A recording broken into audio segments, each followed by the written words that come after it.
Welcome sa ating munting YouTube channel. Please support my videos. Comment, like and subscribe po mga idolo.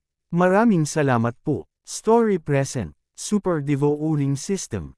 Kabanata 761. Napakasimple ng plano ni Yezuan.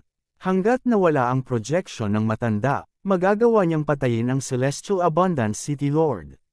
Parang may napansin ang matanda at sumigaw, "Ako si Zia Yunyi." Huwag kang magkamali. Ang pangungusap na ito ay malinaw na para kay Yezuan. Sino si Zia Yunyi? Ito ang unang pumasok sa isip ni Yezuan nang marinig niya ito. Gayunpaman, mula sa tunog nito, tila siya ay may isang malakas na background. Nakakalungkot na hindi nahulog si Yezuan dito. Matanda, ano sa tingin mo ang mangyayari kapag nalaman ng Emperor na nakikipagsabwatan ka sa Nether Sect? Biglang umalis si Yezuan sa ilalim ng lupa at sumigaw. Boom! Ang matanda ay mabilis na naghagis ng isang hampas ng palad, ngunit hindi ito tumama kay Yezuan. Ngayon lang, si Yezuan ay tinamaan dahil siya ay pabaya. Hindi na sana ganoon kadaling tamaan siya ngayon. Gayunpaman, ang mga salita ni Yezuan ay nagpang-inag sa puso ng matanda. Ang Nether Sect ay isang wanted na puwersa. Kung malalaman na nakikipagsabwatan sila sa Nether Sect, sila ay papatayin kasama ang kanilang buong pamilya. Brat, kung pipilitin mong ligawan si kamatayan, huwag mo akong sisihin. Nanlamig ang tingin ng matanda. Matanda, kung may lakas ka ng loob, patayin mo ako. Si Yezuan ay hindi natakot. Boom! Boom! Boom! Muling umatake ang matanda. Ang malalaking marka ng palad ay bumagsak, ngunit lahat sila ay hindi nakuha. Si Yezuan ay may isang quasi-supreme martial art movement technique. Dagdag pa sa iba't ibang acceleration techniques niya, basta maingat siya, makakaiwas siya. Unti-unting lumipas ang oras. Lolo, kailan po darating ang mga katulong? Ang Celestial Abundance City Lord ay nagtanong habang siya ay tumulong. Malapit na, huwag kang mag-alala. Naaaliw ang matanda, ngunit naging malungkot ang kanyang ekspresyon. Kung ang mga katulong ay hindi dumating sa oras, kung gayon ang mamamatay ay ang kanyang apo. Matanda, kunin mo ito. Naramdaman ni Yezuan na humihina at humihina ang lakas ng matanda. Matapos maipan ang kanyang lakas, nagsimula siyang gumanti. Gayunpaman, ang target ng kanyang pag-atake ay hindi ang projection ng matanda, kundi ang Heavenly Opulence City Lord. Sa pagtingin sa pag-atake ni Yezuan na parang baliw na aso, ang Heavenly Plentiful City Lord ay napakahirap na labanan. Nagsisi siya na ginamit niya ang swerte na pinaghirapan niyang salakayin si Yezuan sa halip na gamitin ito para harangan ang pag-atake. Kung hindi, makakapit pa siya ng kaunti. Boom! Boom! Boom! Ang mga pag-atake ng matanda ay humihina at humihina, ngunit si Yezuan ay nasa kanyang tuktok pa rin. Hindi maganda, malapit nang mawala ang projection ko. Nagdilim ang mukha ng matanda. Kinakalkula niya ang oras at napagtanto niyang 10 segundo na lang ang natitira. Kung hindi niya kayang patayin si Yezuan sa natitirang panahon, at kung hindi darating ang kanyang eksperto, kung gayon ang Sky Plentiful City Lord ay nasa panganib. 10 segundo, 9 na segundo, 8 segundo. Para sa mga taong tulad ni Yezuan, ang 1 segundo ay talagang napakatagal. Sa 1 segundo, maaari silang umatake ng 12-dosenang beses at tumakbo ng 10,000 metro. Gayunpaman, ang bilis ni Yezuan ay kamangha-mangha, at ang lakas ng matanda ay nabawasan hanggang sa punto kung saan hindi niya mabantaan si Yezuan. This time, ang gulo. Lolo, ang Sky Plentiful City Lord ay malapit nang umiyak. Darating, darating. Agad naman siyang inaliw ng matanda. 3 segundo, 2 segundo. 1 segundo, sa kasamaang palad, hindi pa rin dumarating ang eksperto ng matanda. Bastard, kung maglakas loob kang hawakan siya, ako, si Zia Yunyi, ay magbalat sa iyo ng buhay. Ang matanda ay umungal patungo sa langit. Nandito lang ako, halika kung may lakas ka ng loob. Malakas na sagot ni Yezuan. Bago pa niya matapos ang pagsasalita, unti-unting kumupas ang silhouette ng matanda at nawala ng walang bakas. Lolo, nang makita ng Sky Plentiful City Lord na nawala ang matanda, halos umiyak siya. Nasaan ang ipinang akong eksperto? Si Yezuan ay nakasuot ng dragon patterned golden armor, at ang martial arts na natutunan niya ay saber type, kaya halos imposibleng saktan si Yezuan. Bilang karagdagan, si Yezuan ay mas mabilis kaysa sa kanya, kaya maaari lamang niyang matalo. Sky Plentiful City Lord, ngayon, wala ka ng katulong, di ba? Malamig na ngumiti si Yezuan. Malungkot ang mukha ng Sky Plentiful City Lord habang tumalikod siya at tumakbo. Wala siyang magagawa kay Yezuan, ngunit hindi siya dapat patayin ni Yezuan ng ganoon kadali, kaya may oras pa siya. Gusto mong umalis? No way. Nagliwanag ang mga mata ni Yezuan. Firmament Fissure, Wolffang Rush. Ang Wolffang Rush ay ang ultimate skill ng Wolffang General. Ito ay malakas at mabilis, ngunit ang pinakamahalaga, mayroon itong mga paghihigpit. Sa isang saksak mula kay Yezuan, isang higanting ulo ng lobo ang kumagat patungo sa Sky Plentiful City Lord. Sabog para sa akin. Ang Sky Plentiful City Lord ay naglaslas gamit ang kanyang saber, at ang Saberlight ay nakipagsagupaan sa higanting ulo ng lobo.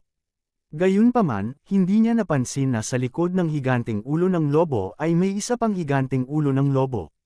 Ibinuko ng higanting ulo ng lobo ang bibig nito at kumagat sa baywang ng Sky Plentiful City Lord, kumagat sa ibabang bahagi ng katawan nito. Hindi maganda. Ang Sky Plentiful City Lord ay tumingin sa kanyang mataba na tiyan na tinusok ng mga ngipin ng lobo, at ang kanyang mukha ay namutla. Ang Wolffang Rush ay may isang malakas na puwersa ng kagat, at sa parehong oras, maaari nitong paghigpitan ang paggalaw ng kalaban. Hindi inisip ni Yezuan na gamitin ang hakbang na ito para patayin ang Sky Plentiful City Lord. Agad niyang ginamit ang chi na kaka-recover niya lang para mag-execute ng ilang Firmament Fissure.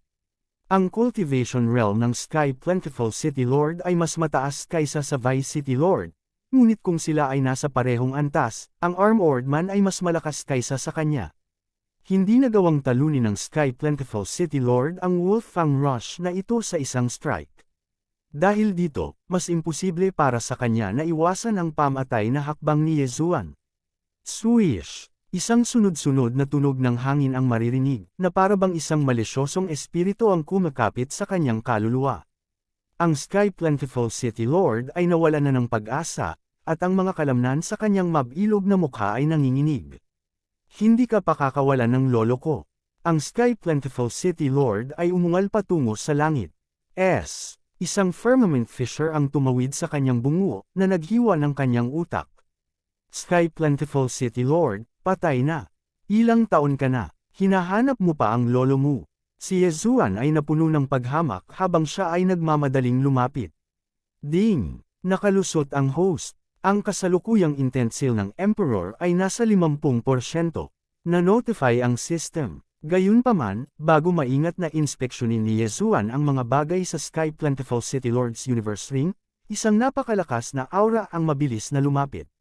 Hindi maganda, umatras. Nagmamadaling iningatan ni Yezuan ang bangkay ng Sky Plentiful City Lord at ibinaon sa lupa. Hindi nagtagal, may sumugod na tao. Naamoy ang baho ng dugo sa paligid, sinabi niya na may nakakatakot na ekspresyon, "I'm still one step too late." Matapos patayin ang Sky Plentiful City Lord, mabilis na umalis si Yezuan sa eksena. Hindi siya nang ahas na pumunta sa Sky Plentiful City dahil ang matandang iyon, si Xia Yunye, ay tila may makapangyarihang background. Sa kabutihang palad, nakasuot si Yezuan ng dragon-patterned golden armor bago pumunta sa City Lord Manor. Nagpalit pa siya ng boses, kaya kahit na nakita niya si Xia Yunyi sa totoong mukha, baka hindi siya makilala ng kabilang partido. Gayunpaman, ang Wolffang Sword, dragon-patterned golden armor, Firmament Fissure, at Wolffang Rush ay maglalantad ng kanyang pagkakakilanlan. Pagkatapos umalis sa lugar ng labanan, iningatan ni Yezuan ang dragon-patterned golden armor at ipinakita ang kanyang tunay na katawan. Sinimulan niyang imbestigahan ang Sky Plentiful City Lord's Universe Ring. Gayunpaman, wala siyang nagawang mahanap. Kahit nasira ang landas, ang Xia Yunyi na iyon ay ang lolo ng Sky Plentiful City Lord. Higit pa rito, dapat ay kamag-anak siya sa Nether Sect. Naisip ni Yezuan sa kanyang puso. Dahil ang kabilang partido ay nang ahas na ipahayag ang kanyang pangalan at gusto siyang pilitin na umatras, kung gayon siya ay dapat na isang taong may malakas na background. Basta siya basta-basta nagtatanong sa paligid, malalaman niya. Kabanata 762. Kaagad, bumalik si Yezuan sa Heavenly Abundance City. Sa sandaling ito, nagkakagulo ang Heavenly Abundance City dahil hindi pa bumabalik ang City Lord. Ang pangalang Zia Yuni ay kumalat din sa Heavenly Abundance City. Sa makatuwid, hindi paghihinalaan si Yezuan kapag tinanong niya ang tungkol sa pangalang ito. Hindi niya malalaman kung hindi siya nagtanong sa paligid. Si Zia Yuni ay paborito ng ikapitong prinsipe ng Sunflame Sacred Dynasty at tinulungan siyang asikasuhin ang maraming bagay.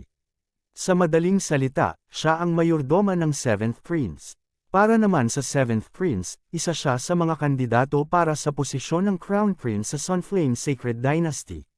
So napakalaki ng background niya. Mukhang nagiging magulo. Ipinikit ni Yezuan ang kanyang mga mata. Ang Heavenly Abundance City Lord ay nakipagsabuatan sa Nether Sect at responsable sa pagbibigay ng libu-libong Nether Lantern sa kanyang lolo bawat buwan. Sa hitsura nito, malamang na ang 7th Prince ang nasa likod ng Nether Soul Sect. Hindi ba alam ng kasalukuyang emperador ang tungkol dito o hindi niya ito ilalantad? Hindi ito maisip ni Yezuan. Laganap ang Nether Sect na imposibleng hindi malaman ng Emperor ng Sunflame Sacred Dynasty. Gayunpaman, malapit nang italaga ang Crown Prince.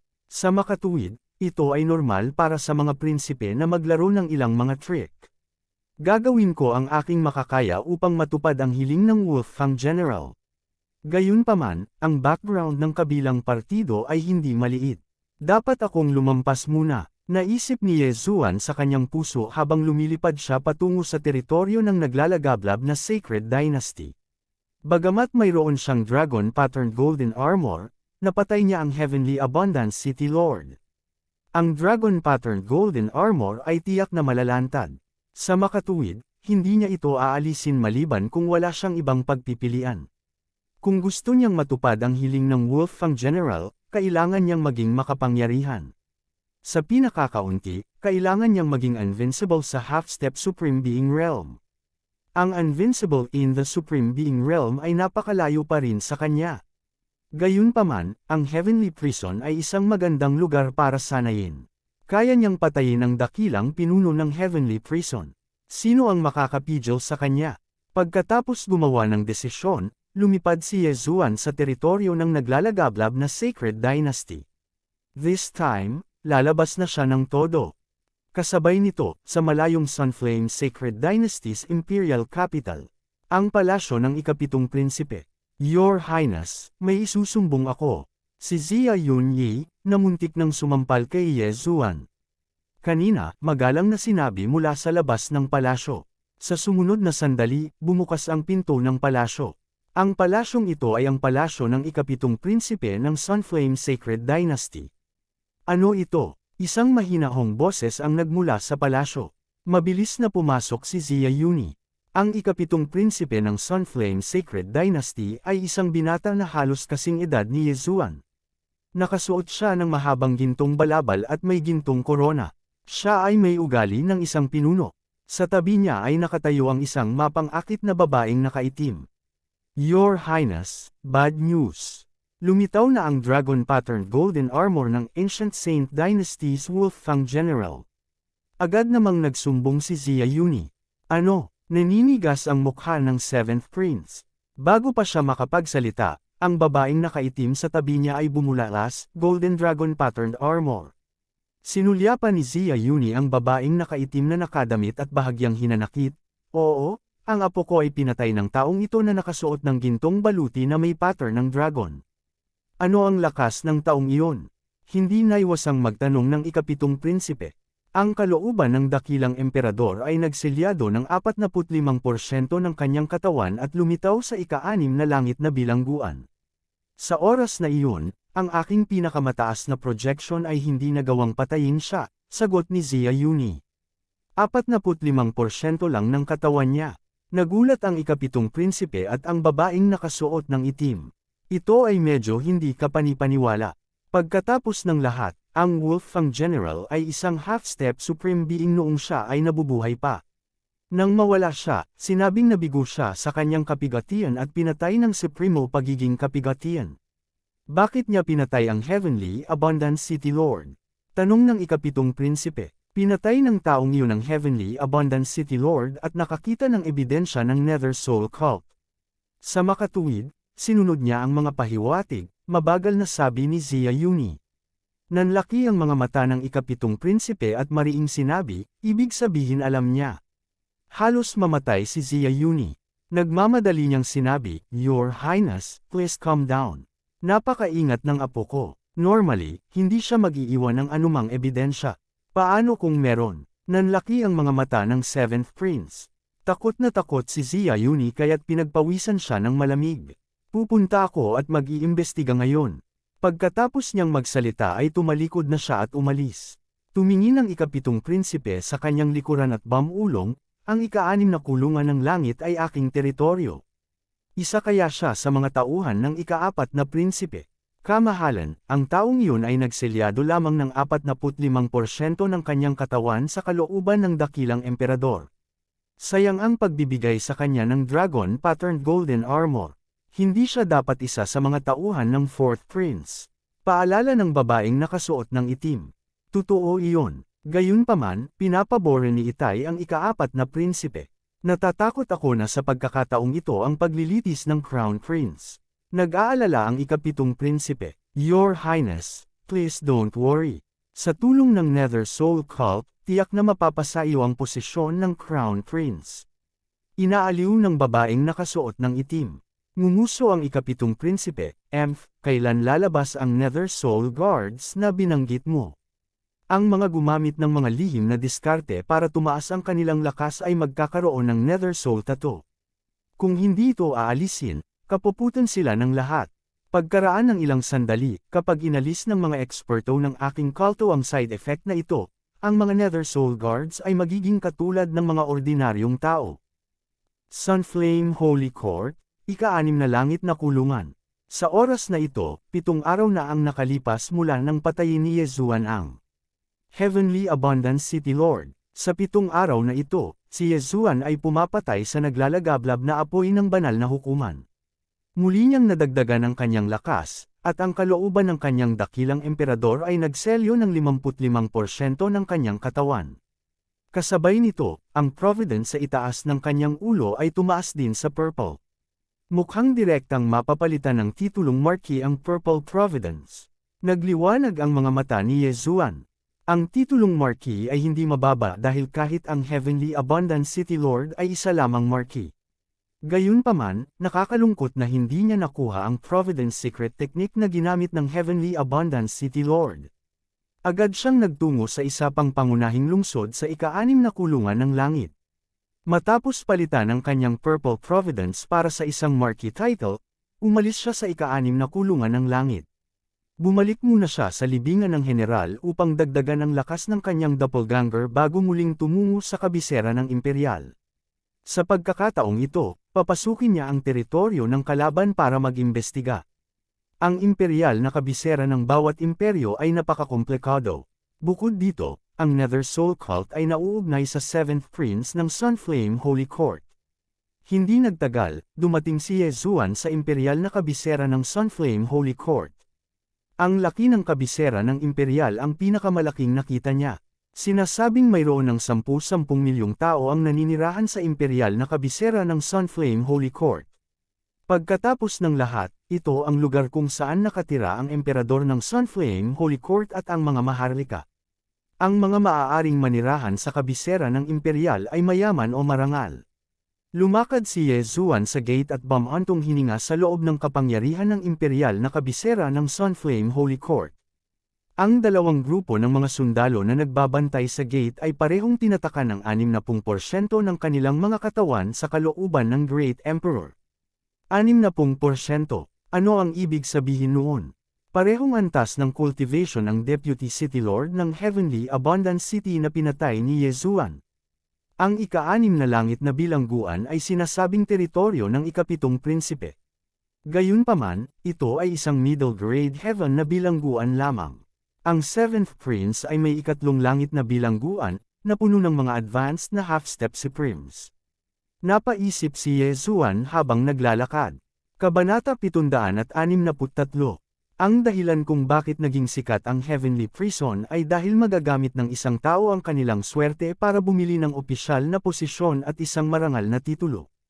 Ang titulong Marquis ni Yezuan ay nagpapahintulot sa kanya na makatanggap ng higit sa 10,000 Supreme Pills bawat buwan. Bukod dito, mayroong iba't ibang hindi maisip na mga benepisyo. Man, Viscount, Count, Marquis, at Duke, ito ang 5 marangal na ranggo. Sa itaas ni Marquis ay si Duke. Sinasabi na ang isang Duke ay maaaring makatanggap ng 100,000 Supreme Pills bawat buwan.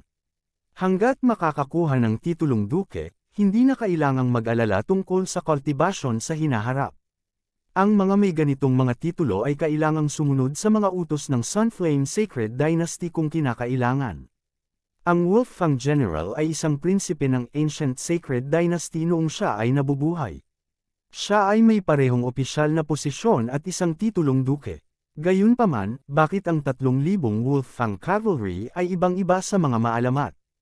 Kailangan kong maghanap ng mga ors at ako mismo ang magre-reorg sa kanila. Panipi, si Yezuan ay labis na naguguluhan. Sa Treasure Pavilion, maliban sa natural na kayamanan, marami ring mekanismo at iba pang bagay. Kabilang sa mga ito, may nilalaman na dagdagan ang lakas ng 3,000 Wolfang Cavalry at ang 10 representante na General. Sa makatuwid, nahulaan ni Yezuan na ang 3,000 Wolfang Cavalry ay hindi kay Wolfang General, ngunit isang sample. Gayunpaman, nakuha niya ang pinakamahalagang bagay, ang Dragon Patterned Golden Armor. Ang set na ito ng Dragon Patterned Golden Armor ay mas mahalaga kaysa anupaman. Ito ay isang hindi mabibaylang kayamanan. Dumating si Yezuan sa opisina ng Maharlika. Sir, ano po ang maipaglilingkod ko sa inyo?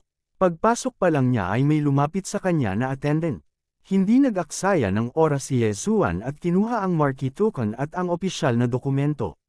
Nahulaan niya na ang 6th Heavenly Prison ay nagpadala na ng balita. Kailangan lang niyang kumpirmahin ang Marquis token at ang kanyang hitsura. Hindi nagtagal, kinumpirma ng tao sa opisina ang pagkakakilanlan ni Yezuan.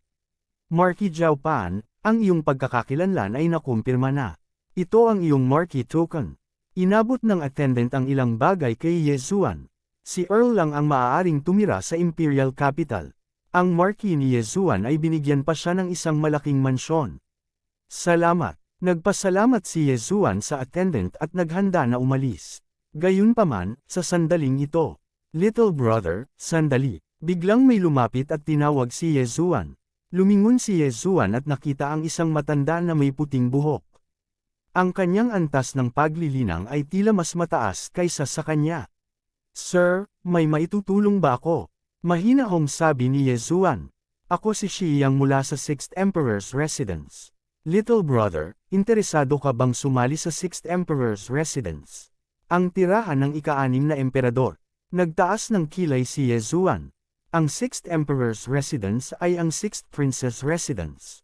Sa Sunflame Sacred Dynasty, ang lahat ng mga prinsipe na umabot sa edad na 18 ay kailangang umalis sa palasyo at umunlad sa kanilang sarili. Noon lang sila makakalaban para sa posisyon ng koro ng prinsipe. Ang kasalukuyang emperador ay may higit sa 10 anak, at ang araw ng Crown Prince ay nalalapit na. Kaya ang mga prinsipe ay sabik na kumilos at nagsimulang mag-recruit ng mga sundalo. Tungkol naman sa 6th Prince, siya ang pinakamahina sa kanilang 4. Little brother, napakabata mo pa, ngunit tinatakan mo na ang iyong katawan ng kalooban ng dakilang emperador. Siguradong magiging kanang kamay ka ng 6th Prince sa hinaharap, sabi ni Shiyang. Gayunpaman, ito ay medyo pinalaki. Ang kakayahan ni Yezuan ay hindi masama. Ngunit nadama niya na kailangan ni Yezuan ng hindi bababa sa 10 taon upang lumago. Ngunit ang Crown Prince ay malamang na umakyat sa trono sa loob ng 10 taon. Sinusunod lang niya ang utos ng 6th Prince. Hindi niya tatanggihan ang sinumang nakita niya. Natural na hindi naniniwala si Yezuan sa kalokohan ni Shiyang. Gayunpaman, lumingon siya sa paligid at nakita niyang maraming tao sa paligid. Malamang naghihintay sila dito sa ngalan ng iba pang imperial palaces. Hindi naman ganoon kalala ang aktwal kung lakas sa pakikipaglaban. Gayunpaman, nagre-recruit sila base sa cultivation level. Ngayong nalalapit na ang araw ng kompetisyon ng Crown Prince, dapat ay umaasa silang makaka-recruit ng isang taong may mas mataas na antas ng cultivation. Magiging kapaki-pakinabang iyon. Saglit na nag-alinlangan si Yezuan. Dahil minamaliit siya ng ibang Imperial Palace at tanging ang 6th Emperor's Residence lang ang nagpadala sa kanya ng imbitasyon, maaari rin niyang tanggapin ito. Ang pagsali sa Imperial Palaces ay tiyak na magiging kapaki-pakinabang. Marami rin siyang makukuhang impormasyon. Sasali ako. Tumango si Yezuan. Sige, sumunod ka sa akin. Hindi natuwa si Shiyang sa kasunduan ni Yezuan. Agad niyang pinaalis si Yezuan. Bumantong hininga ang ibang mga kinatawan ng Imperial Palace. Tila pinaplano ng 6th Emperor's Residence na umalis sa kompetisyon ng Crown Prince. Kung hindi, bakit sila tatanggap ng isang tao na may 55% lamang na kalooban ng dakilang emperador? Kailangang malaman ng isa na duke lang ang tinatanggap nila. Ang mga marquess ay bihira. Karaniwan, ang isang eksperto sa antas ng duke ay magkakaroon ng hindi bababa sa 70% kalooban ng dakilang emperador na selyado sa loob ng kanilang katawan. Iyon ang kinakailangan. Sumulyap si Yezuan sa iba at tahimik na sumunod.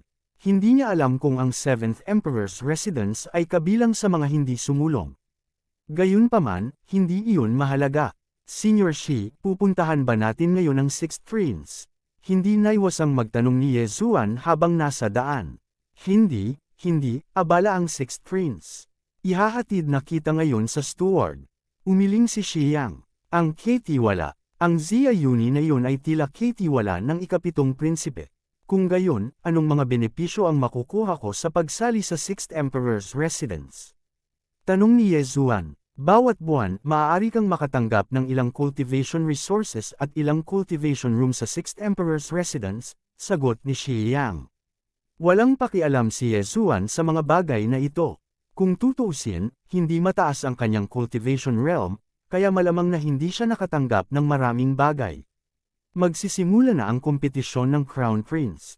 Ang ika-6 na prinsipe ay malamang na walang oras para pakialaman ako.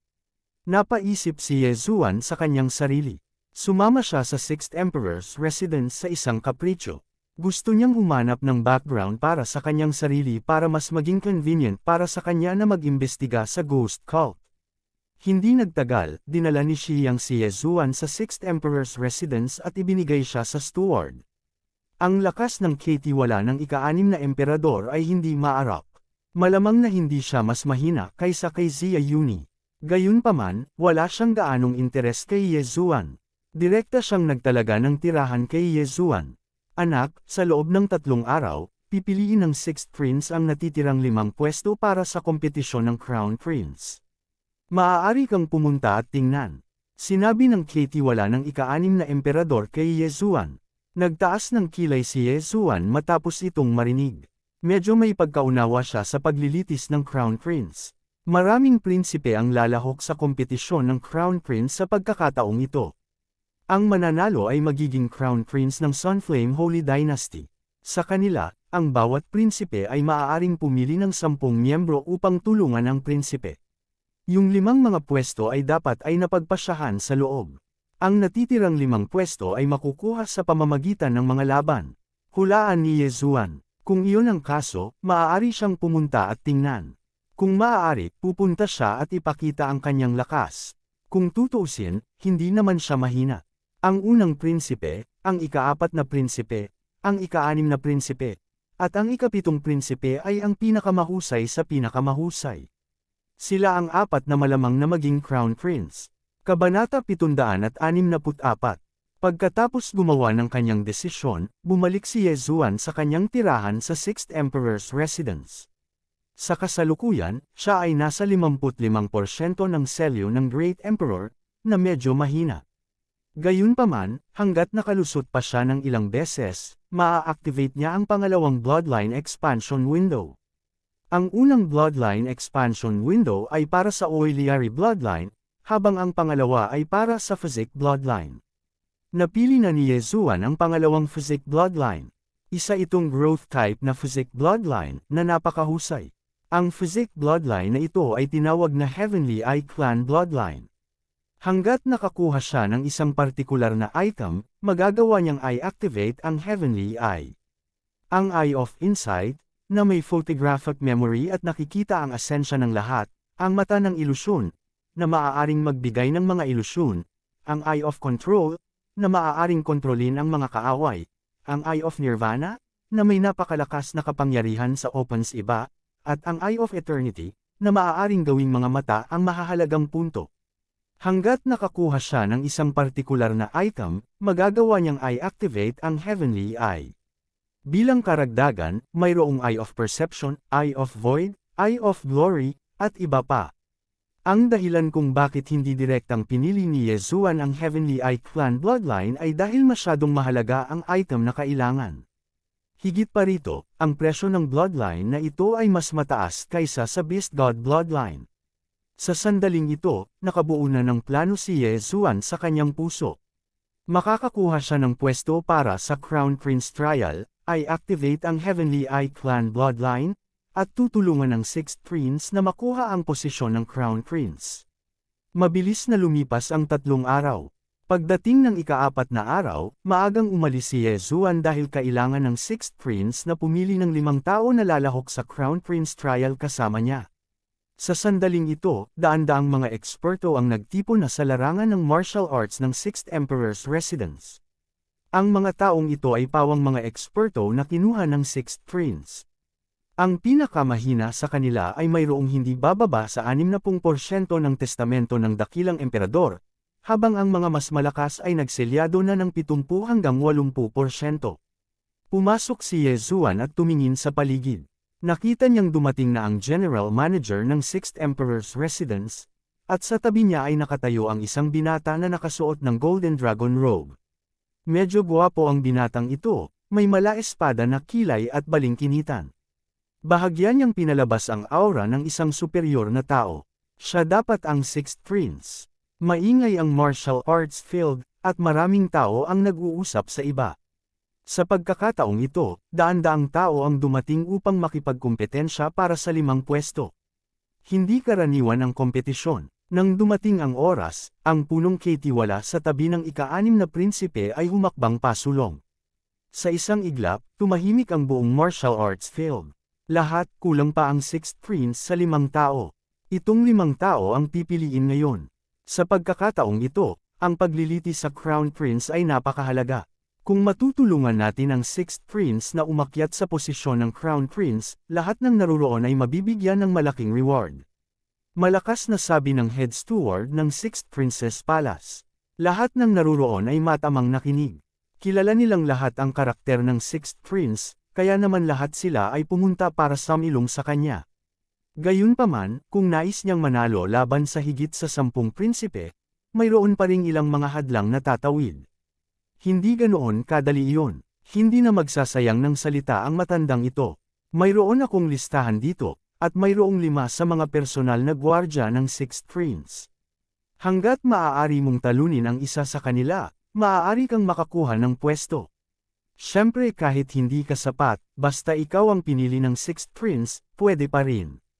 Pagkatapos ng lahat, ang pagsubok na ito ay para sa mga taong parehong matalino at matapang, hindi boorish. Panipi. Matapos magsalita ng malakas ang punong tagapangasiwan ng 6th Princess Palace, 5 matipunong lalaki ang naglakad papunta sa martial arts field. Ang 5 matipunong lalaking ito ay may malalakas na likod at may baywang, at ang kanilang mga mukha ay determinado. Sila ang mga personal na gwardya ng ika-6 na prinsipe, at umabot na sa 70%. Ang kalooban ng kanilang dakilang emperador. Matapos makita ang 5 taong ito, karamihan sa mga taong naruroon ay sumuko sa ideya. Ang mga may mas mababa sa 70% ng kanilang Great Emperor's Will sealed sa martial arts field ay nililigawan lang ng kamatayan. Ang daang tao ay agad na nabawasan sa 1 dosina. Ang bawat tao ay may isang pagkakataon lamang na hamanin. Pinaalalahanan sila ng punong tagapangasiwa ng 6th Princess Palace. Sino ang mauuna? Ako. Sa sandaling matapos magsalita ang punong tagapangasiwa ng 6th Princess Palace, isang tao ang naglabas ng malaking talam at lumabas sa karamihan. Kaagad, may nakakilala sa kanya. Ito ang Wild Blade Warrior, si Cao Bao, na dumating upang magkanlong kasama ang Sixth Prince kahapon. Naabot na niya ang 80% ng kalooban ng kanyang Great Emperor. Sa mga naruroon, ang kanyang kaharian ang pinakamataas. Wild Blade Warrior, Cao Bao. Balita ko sikat siya sa Third Heaven Prison.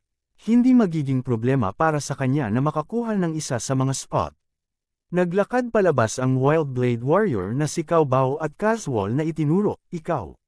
Nag-walk out ang personal guard na pinangalanan na may determinadong ekspresyon sa mukha. Ang mga personal na gwardya ng Sixth Prince ay talagang mga suicide soldiers. Hanggat ang ika-6 na prinsipe ang nagbigay ng utos, agad silang magpapakamatay ng walang pag-aalinlangan, lalo pa ang pagharap sa isang kalaban na 2 kaharian na mas mataas sa kanila. Magsimula na tayo, sabi ng head steward ng Sixth Princess Palace. Bagamat mataas ang kaharian ni Cao Bao, kailangan pa rin nilang dumaan sa mga formalidad. Hindi ko kailangan gumamit ng talam para harapin ka, sabi ni Cao Bao habang tinatanggal ang malaking talam sa kanyang kamay at naglabas ng suntok. Sinindihan din ng personal na gwardya na iyon ang kanyang true chi at umakyat upang salubungin ang pag-atake. Bang! Bagamat may pagkakaiba ng 2 kaharian sa pagitan nila, nakuha pa rin ng personal na gwardya ang suntok ni Cao Bao. Ang mga personal na gwardya ng Sixth Prince ay talagang pambihira. Ang mga mata ni Cao Bao ay kumislap, at sa susunod na sandali, isang pagsabog ng chi ang biglang sumabog mula sa kanyang kamao, na direktang nagpalipad sa kanyang kalaban. Nagulat ang lahat ng naruroon. Malinaw na hindi nagpakawala ng suntok si Cao Bao, kaya paano mapapalipad ang kanyang kalaban? Ang paglipat na ito ay medyo katulad ng aking Tiger Wolf Roar. Naningkit ang mga mata ni Ye Zuan. Ang Tiger Wolf Roar ay lipas na sa mahabang panahon. Si Ye Zuan ay wala kahit na sa True Darkness Realm, ngunit ang ganitong uri ng masamang pamamaraan ng kamao ay lubhang kapaki-pakinabang. Nakakalungkot lang na wala siyang bloodline ng Heavenly Eye Clan at wala siyang Insightful Eye. Kung hindi, makikita niya ang true chi sa katawan ng kanyang kalaban at kopyahin ang martial art na ito sa engulfing system. Mabuti, kukuha ng isang pwesto si Cao Bao.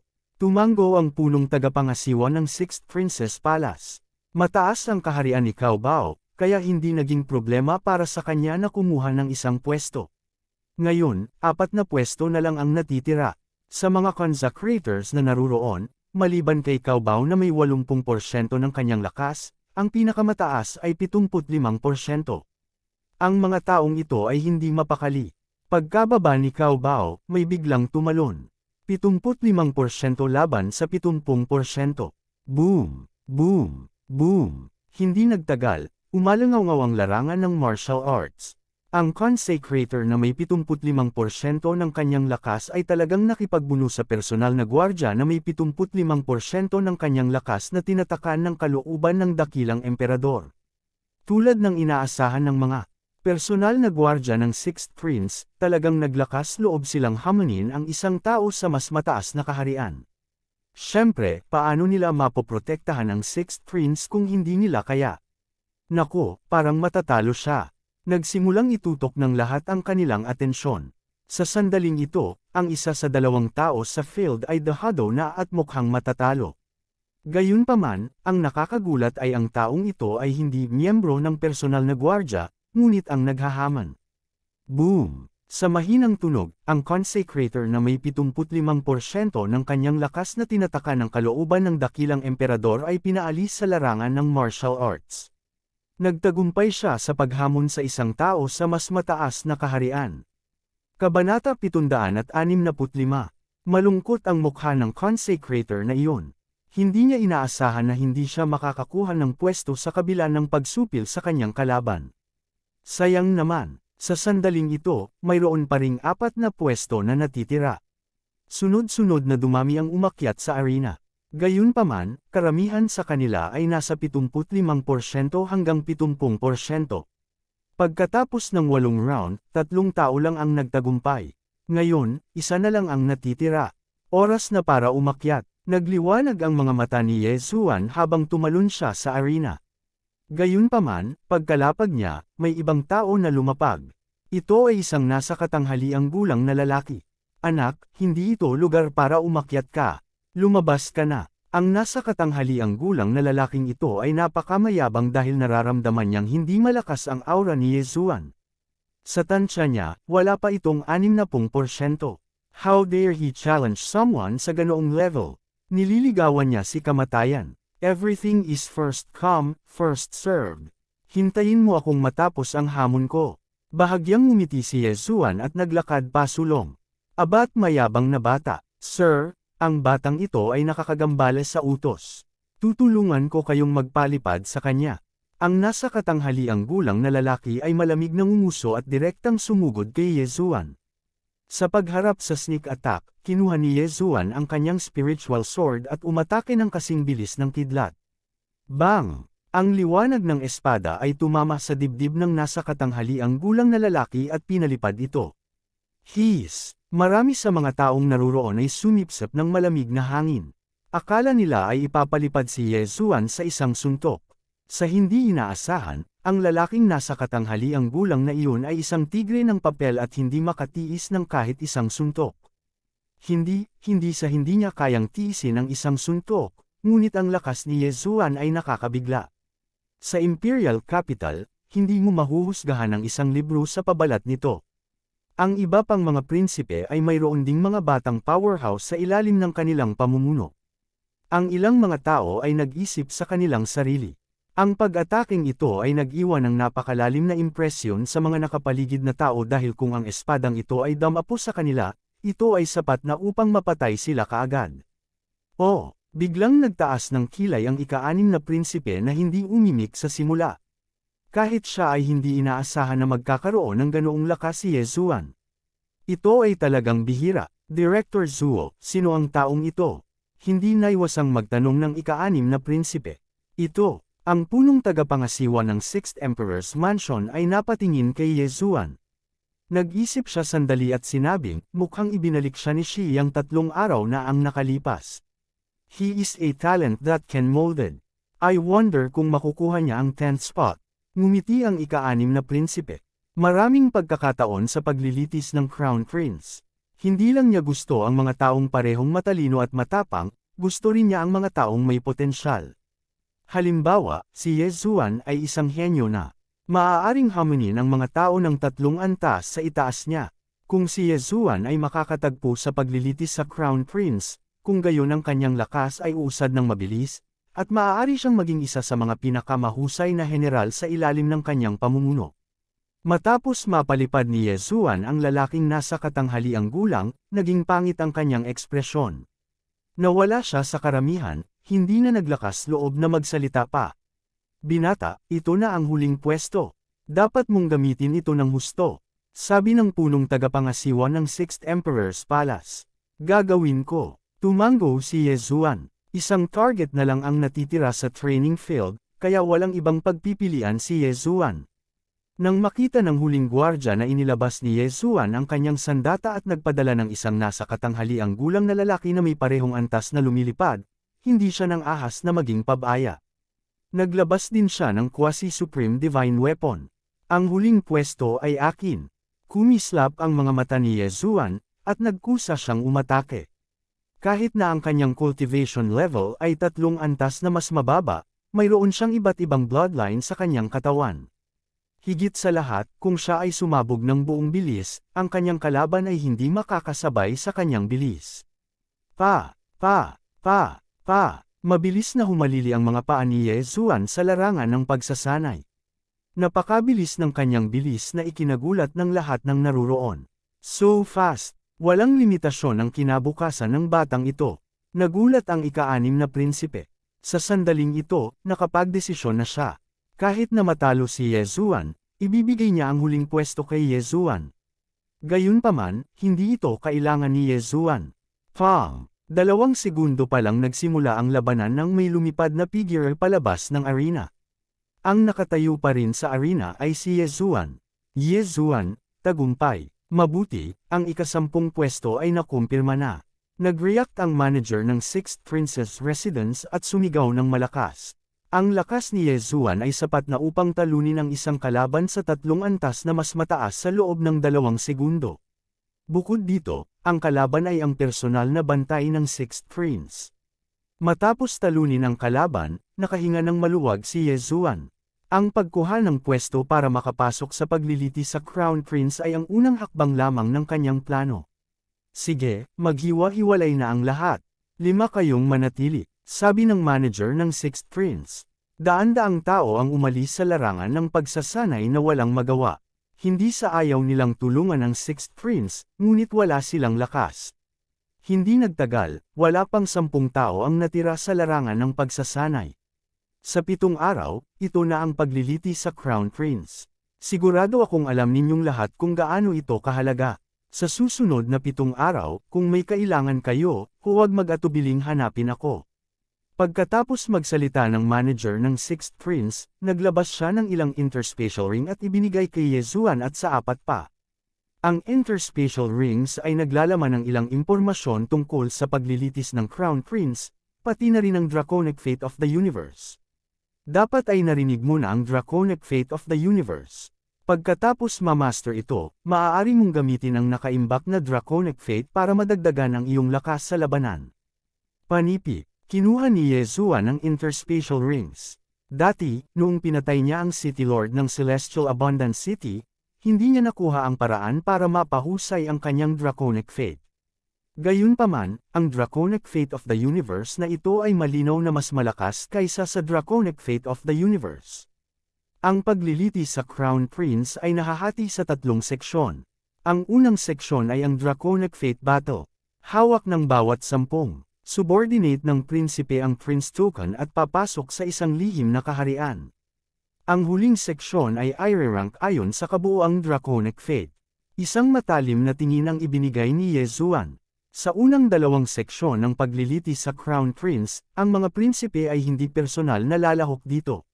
Sa final section lang sila lalahok. Sa natitirang 7 araw, kung bumuti ang iyong cultivation base, malaki ang maitutulong nito sa Sixth Prince. Kung kailangan mo ng anuman, maaari mo itong isulat para sa akin ngayon. As long as reasonable, I will try my best to satisfy you, sabi ng manager ng Sixth Princess Residence. Nagliwanag ang mga mata ni Cao Bao at ng iba pa. Agad silang naglabas ng panulat at papel at isinulat ang mga kailangan nila sa kanilang pagtatanim. Ganoon din ang ginawa ni Yezuan. Ito ay isang minsan sa buhay na pagkakataon. Ngayong ipapalit na ang pangalawang Bloodline Expansion slot, ang Heavenly Eye Clan's Heaven and Earth Treasure na kailangan nila ay hindi available sa Sixth Heaven Prison. Hindi na nag-aksaya pa ng oras si Yezuan at nagsimulang isulat kung ano ang kailangan niya. Si Cao Bao ang unang nakatapos ng pagsusulat at ibinigay ito. Oo, makukuha ko lahat ng kailangan mo, tumango ang manager ng Sixth Princess Residence. Ang iba pang 3 ay humingi din ng napakataas na presyo. Gayunpaman, ang mga bagay na kailangan nila ay napakahalaga sa kanila, ngunit sa ika-6 na prinsipe, ito ay isang patak lamang sa karagatan. Sa huli, nang ibigay ni Yezuan ang listahan sa manager ng Sixth Princess Residence, hindi maiwasan ng huli na magtaas ng kilay. Kabanata 766. Binata, isa lang ang narinig ko sa mga isinulat mo. Medyo nagulat ang head steward ng Sixth Emperor's Mansion. Sa kanyang karanasan, isang uri lang talaga ang nakilala niya. Nagsimula pa siyang magtaka kung random na isinulat ito ni Yezuan. Lumapit ang ika-6 na prinsipe at sinulyapan ito. 2 o 3 lang ang mga bagay na ito sa ating pambansang kaban. Nagulat ang ika-6 na prinsipe. Hindi niya alam kung paano nalaman ni Yezuan ang mga pangalan ng mga bagay na ito. Gayunpaman, mayroon siyang isa sa kanyang interspatial ring. Bagaman hindi ko alam kung bakit gusto mo ang mga bagay na ito, sa tingin ko ay napaka-espesyal mo. Ang Cave Spirit Fruit na ito ay walang silbi sa akin, kaya maaari mong makuha ito. Bilang karagdagan, si Chief Steward Zuo, bigyan siya ng 1 milyong Supreme Pills. Dapat niyang i-seal ang 60% ng kalooban ng Great Emperor bago ang Crown Prince trial. Ang Sixth Prince ay bukas palad na naghagis kay Yezuan ng isang kumikinang at naaninag na prutas. Ang Cave Spirit Fruit ay isang pangangailangan para sa Heavenly Eye Clan na magbukas ng Heavenly Eye. Ang makalangit na mata na ito ay tinawag na mata ng pahayag.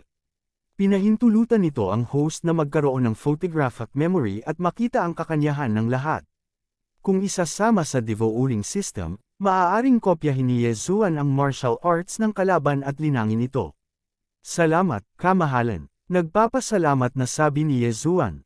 Ang isang duke ay maaaring kumita ng 100,000 Supreme Venerable Pills sa isang buwan, at 1,000,000 Supreme Venerable Pills ay aabutin ng 10 buwan para kumita. Sapat na ang 1,000,000 Supreme Pills para maabot ng isang tao ang 70% body sale. Gayunpaman, para kay Yezuan, maaari lamang niyang maabot ang 60% body sale sa pinakamarami. Sige, bumalik ka muna. Kukuha ako ng isa-isa na maghahatid ng mga gamit sa iyo, sabi ng punong katiwala. Pagkatapos, umalis si Yezuan at ang iba pang apat. Pagkaalis nila, tanging ang punong katiwala at ang ika-6 na prinsipe ang naiwan sa martial arts arena. Chief Steward Zuo, ano sa tingin mo? Biglang tanong ng Sixth Prince. Ang punong tagapangasiwa ay nag-alinlangan saglit, pagkatapos ay sinabi, ang lakas ni Cao Bao ay malapit sa 5 pinili ng kamahalan. Gayunpaman, ang talento ni Yezuan ay medyo mahusay. Kung makuha niya ang mana, maaaring hindi siya mas mahina kaysa sa iba. Sana makagawa siya ng pagbabago at maging malaking tulong sa akin sa hinaharap. Gayunpaman, ang iba pang 3 koponan ng mga prinsipe ay mas malakas kaysa sa akin. Panipi, walang magawa ang ika-6 na prinsipe. Sa katunayan, hindi rin siya kumpiyansa. Kung tutuusin, siya ang pinakamahina sa 4 na prinsipe. Pagkatapos umalis sa training field, bumalik si Yezuan sa sarili niyang courtyard. Ding! Nakalusot ang host. Ang kasalukuyang selyo ng kalooban ng dakilang emperador ay nasa 60%. Nang humakbang si Yezuan sa courtyard, nilunok niya ang 1,000,000 Supreme Pills at nakalusot. Nakalusot na rin ako sa wakas. Nagliwanag ang mga mata ni Yezuan. Tunay na makapangyarihan ng maharlikang pamilya. Kahit na ang mga prinsipe ay umalis sa palasyo upang umunlad sa kanilang sarili, hindi pa rin sila maihahambing sa mga ordinaryong tao. Ngayon lang, nang naroon si Yezuan, natuklasan niya na ang punong katiwala ng 6th Imperial Residence ay malamang na hindi mas mababa kaysa sa Cao Bao na iyon. Naunawaan ni Yezuan na ang 6th Prince ay marahil ang nagtatago ng kanyang lakas. Siya na siguro ang pinakamalakas na tao na naruroon sa oras na iyon. Gayunpaman, ang pinakamahalagang bahagi ay darating pa. Ding! Matagumpay na naasimilasyon ng host ang bloodline ng Heavenly Eye Clan. Ding! Matagumpay na na-activate ang Eye of Revelation. 2 notification ang tumunog. Binuksan ni Yezuan ang Eye of Revelation gamit ang Cave Spirit Fruit na ibinigay sa kanya ng 6th Prince. Ang Eye of Revelation ay nagpapataas ng hanay ng paningin at nagbibigay daan sa akin na makakita sa lahat ng mga ilusyon. Pinakamahalaga, kapag pinagsama sa devouring system, maaari kong direktang kopyahin ang martial arts ng kalaban. Ipinikit ni Yezuan ang kanyang mga mata. Kung kaya niyang talunin siya gamit ang martial arts ng kalaban, napakasarap sa pakiramdam. Kumuha siya ng salamin at tinignan ito. Nakita niyang walang pagbabago sa kanyang mga mata. Gayunpaman, sa isang pag-iisip, nagbago ang eksena sa harap niya. Sa sandaling ito, mayroon siyang kakayahang makita ang mga bagay. Nakikita niya ang loob ng bahay at nakikita kung ano ang nangyayari sa looban. Sa looban sa tabi ng pinto, isang consecrated ang nagsasanay ng martial arts. Tinitigan siya ni Yezuan at nakita ang landas ng vital energy sa kanyang katawan. Ding! Copy of the Absolute Void Palm successfully. Gusto mo bang matutunan ito? Nag-prompt ang system. Hindi. Nagulat si Yezuan. Basta't tinitigan niya ito ng isang beses, matututuhan niya ito ng diretsyo. Napakaganda ng kasanayang ito. Siyempre, kailangan niyang tingnan ito ng buo. Ang paggamit ng mata ng pahayag ay nangangailangan ng kapangyarihan ng mata. Mukhang hindi ito mabilis na mababawi ng bloodline ng Divine Tree of Life. Ito ay isang trahedya, panipi. Medyo walang magawa si Yezuan. Kung hindi niya mabawi ng mabilis ang kanyang kapangyarihan sa mata, nangangahulugan ito na kailangan niyang gamitin ito ng maingat. Kung sobra niya itong ginamit, pagod na pagod ang mga mata niya na hindi niya maimulat. Gayunpaman, wala siyang pakialam dahil pinagsama na ang bloodline. Hindi niya kayang ipagpalit sa ibang bloodline. Ding! Natutunan ng host ang Heavenly Dragon Blessing. Natutunan ni Yezuan ang Heavenly Dragon Blessing na ibinigay ng 6th Princess Residence. Maaaring gamitin ng martial art na ito ang swerteng nakaimbak sa ilang mga item. Dati, kapag ang Tianfeng City Lord ay nasa Heaven's Prison, nasa itaas niya ang swerte. Gayunpaman, kapag nasa labas siya, kailangan niyang itago ito sa isang bagay. Halimbawa, ang Princess Token na makukuha ng isa sa panahon ng Crown Prince Trial. Siyempre, maaaring ay seal ng Royal Family ang Dragon Blessing sa kanilang katawan at gamitin ito kung kinakailangan. Pagkatapos, nagsimulang maunawaan ni Yezuan ang nilalaman ng pagsubok ng Crown Prince. Ang unang dalawang yugto ng pagsubok ng Crown Prince ay nakumpleto ng 10 subordinate. Sa panahon ng paglilitis, pinapayagan silang pumatay at nakawin ang Dragon Blessing. Nang makita ito, nagliwanag ang mga mata ni Yezuan. Mabilis na lumipas ang 7 araw. Sa loob ng 7 araw na ito, nagtagal si Yezuan upang bisitahin ang Martial Arts Pavilion sa 6th Princess Residence. Hinopya niya ang lahat ng martial arts doon sa Devouring System. Sa pagkakataong ito, hindi niya magagamit ang Firmament Splitter, Wolf Tooth Rush, Wolf Tooth Sword, at Dragon Mark Golden Armor. Kung hindi, makikilala siya. Ang unang tatlo ay maayos, ngunit kapag ang Dragon Mark Golden Armor ay nalantad, siya ay nasa panganib. Ang isang inosenteng tao ay nagkakaproblema dahil sa kanyang kayamanan. Ang Dragon Mark Golden Armor ay maaaring makatiis ng 20% ng kapangyarihan ng kidlat na kapigatian. Pinagnanasaan ito ng mga Half-Supremes. Maliban kung ito ay isang kritikal na sandali, hindi niya ito ibubunyag. Makalipas ang 7 araw, nagpadala ang ika-6 na prinsipe para ipatawag si Yezuan. Ngayon, kailangan nilang pumunta sa Royal Palace para lumahok sa Crown Prince Trial. Kasabay nito, nakita din ni Yezuan ang 5 tao na pinili ng 6th Prince. Ang 5 taong ito ay hindi ordinaryong tao. Sa 5 tao, naroon si Chief Steward Zuo mula sa 6th Princess Residence. Ang 4 pa ay sina Gujian, Poison Matriarch, at personal guard ng 6th Prince, Yang Qi. Ito ang unang grupo. Ang pangalawang grupo ay pinangunahan ng grupo ni Cao Bao at Yezuan. Napakalakas. Ang kanilang mga aura ay hindi mas mahina kaysa kay Chief Steward Zuo. Nang makita ni Yezuan ang 5 taong ito, labis din siyang nabigla. Ito ay dahil ang kanyang antas ng paglilinang ay tunay na kulang kumpara sa 5 taong ito. Nang makita ng 5 tao ang grupo ni Yezuan, sumulyap lang sila sa kanila. Sa kanila, hindi naiwasang magtanong ni Gujian, Chief Steward Zuo, bakit may 60% physics silang expert? Haha, hindi naman masama ang lakas ng batang ito. He can challenge someone 3 levels higher. Nakangiting sabi ni Chief Steward Zuo. Kasabay nito, naisip niya na hindi nabigo si Yezuan. Nakalusot siya sa 60% eksperto sa physics silang sa loob ng 7 araw. Kabanata 767. Sumulyap si Gujian kay Yezuan bago binawi ang kanyang tingin. Marami na siyang nakitang mga henyo na katulad niya, ngunit marami sa kanila ang namatay ng maaga. Hindi nagtagal, dumating ang ika-6 na prinsipe. Kasabay nito, isang golden-winged rock ang dumaong. Lahat, sumunod kayo sa akin sa palasyo. Ang ika-6 na prinsipe ay tumayo sa likod ng gintong pakpak na rock at sinabi sa 10 tao sa ibaba. Lumipad si Yezuan at ang iba pa. Magsisimula na ang Crown Prince Trial. Ang tirahan ng 6th Prince ay malapit sa Imperial City, kaya mabilis na dumating ang Golden Winged Rock. Pagdating nila, mahigit 100 tao na ang nasa ibaba. Bilang karagdagan, mayroong isang grupo ng mga opisyal mula sa Sunflame Sacred Dynasty sa hagdan, ngunit ang emperador ay wala kahit saan. Napakaraming eksperto. Ang isang lalaki sa tabi ni Yezuan ay hindi napigil ang mapasigaw. Sa napakaraming eksperto na nagtipon, ang aura ay lubhang nakakatakot. Sa sandaling ito, ang puso ni Yezuan ay hindi mapigil ang tumibok ng malakas. Ang mga ekspertong ito ay talagang hindi masyadong masama. Pagkatapos ng lahat, may mga tunay na dalubhasa ng Supreme Being sa palasyo. Andito na ang 6th Prince. Nang lumapag ang ika-6 na prinsipe kasama si Yezuan at ang iba pa, isang binata na may gintong damit ang lumapit. Siya ang ika-4 na prinsipe. Hindi isang pagmamalabos na sabihin na mayroong higit sa 3,000 mga dilag sa harem ng Sunflame Sacred Dynasty. Kaya naman, hindi mahirap magkaroon ng higit sa 10 prinsipe.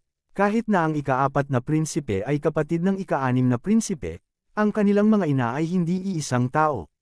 Pang-4 na kapatid, nagmamadaling bati ng ika-6 na prinsipe.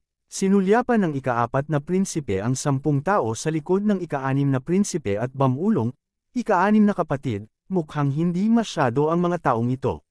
Bakit hindi mo ako hawakan?